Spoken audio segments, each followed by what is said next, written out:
Hello, actual. Let's read out the questions. Question says, first, center of gravity of a body is a point at which the weight of the body acts. The center of gravity एक ऐसा point होता है जहाँ पर weight of the body act कर रहा होता है. Second says, center of mass coincide with the center of gravity if Earth is assumed to be have an infinitely large radius. Center of mass ये center of gravity के साथ coincide कर जाएगा यदि हम consider करें कि Earth has a infinitely large radius.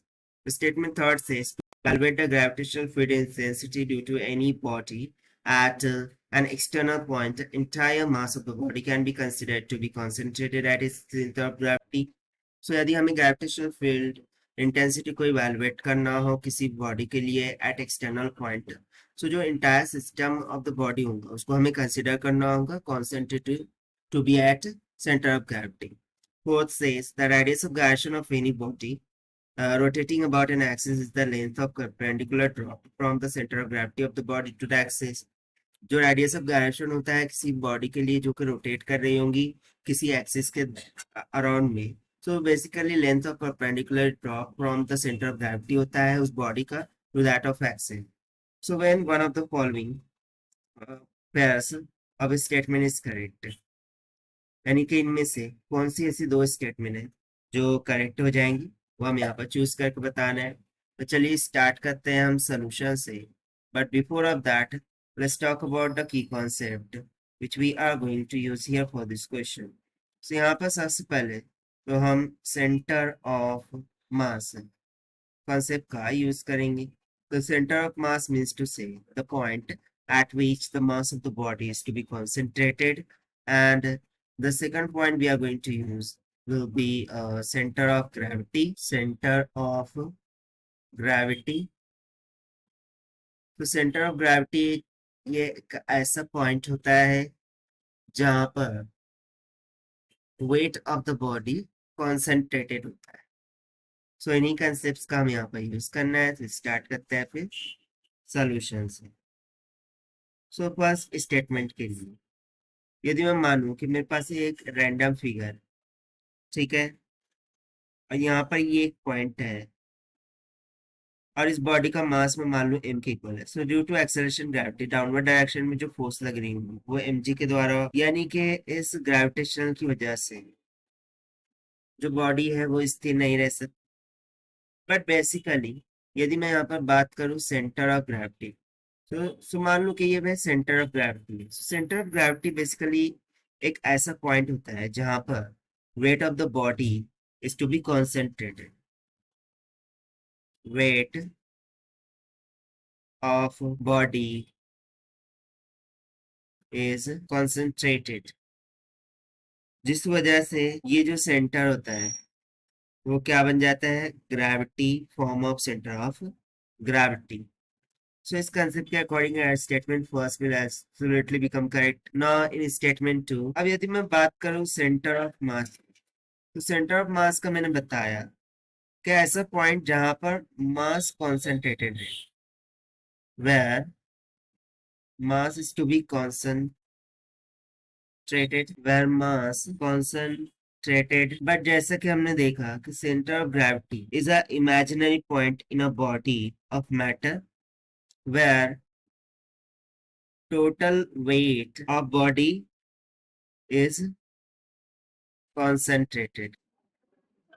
तो इस कंडीशन का यूज करते हुए जो सेंटर ऑफ मास वो यदि सेंटर ऑफ ग्रेविटी का कोइंसाइड हो जाए तो ये कब पॉसिबल होगा, जब earth is to be considered as infinitely large radius. तो by the means of this statement 2 will absolutely become incorrect, क्योंकि सेंटर ऑफ मास कभी भी सेंटर ऑफ ग्रेविटी का कोइंसाइड नहीं हो सकता. ना option third gravitational field intensity. So third के लिए यदि हम बात करें uniform gravitational field, centre of mass and centre of gravity. So let's suppose के इस तरीके से एक रॉड है. अब माना कि यहाँ पर इस पॉइंट पर सेंटर ऑफ मास है और यहाँ पर इस पॉइंट पर सेंटर ऑफ ग्रेविटी है. So basically to find the gravitational field at any extreme point. This can be calculated while assuming it to be a point mass. यानी कि यदि मुझे रॉड के लिए सेंटर ऑफ ग्रेविटी और uniform gravitational field find out करना है किसी भी एक एक्सट्रीम पॉइंट पर, यानी कि इस जानिब या फिर इस जानिब, तो हमें उसको अज्यूम करना होगा एक पॉइंट मास की तरह। सो देखिए, मैं सेंटर ऑफ मास को पॉइंट मास मान सकता हूँ, सेंटर ऑफ ग्रेविटी को भी मैं पॉइंट मास मान सकता हूँ, and then we can easily find out the gravitational field here. So इस कंसेप्ट के according gravitational field of intensity of a body for to that of external point के लिए जो entire mass of the body उसको हम consider कर सकते हैं as a concentrated at its centre of gravity. So आप यहाँ पर करेक्ट हो जाएगा। ना ऑप्शन फोर्थ की बात करते हैं, रेडियस ऑफ गायरेशन। तो यदि मैं रेडियस ऑफ गायरेशन के लिए फॉर्मूला लिख, so it is nothing but indicated by k is equals to under root of I divided by m, जहां पर I मोमेंट ऑफ इनर्शिया को इंडिकेट करता है and m will the mass। So let's suppose कि कुछ इस तरीके से एक रैंडम फिगर है and this is nothing but an axis जिसके अराउंड में वो रोटेट कर रहा है विथ एंगुलर वेलोसिटी ओमेगा। सो इसके द्वारा हमें मोमेंट ऑफ इनर्शिया मिल जाएगा। सो यहाँ पर जो रेडियस ऑफ गायरेशन है it depends upon the moment of inertia.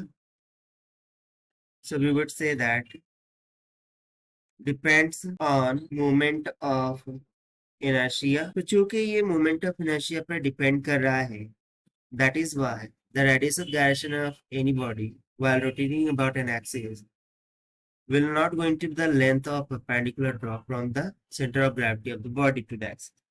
ये लेंथ नहीं बल्कि मोमेंट ऑफ इनर्शिया पे डिपेंड करता है। So that is why option 4 will become incorrect।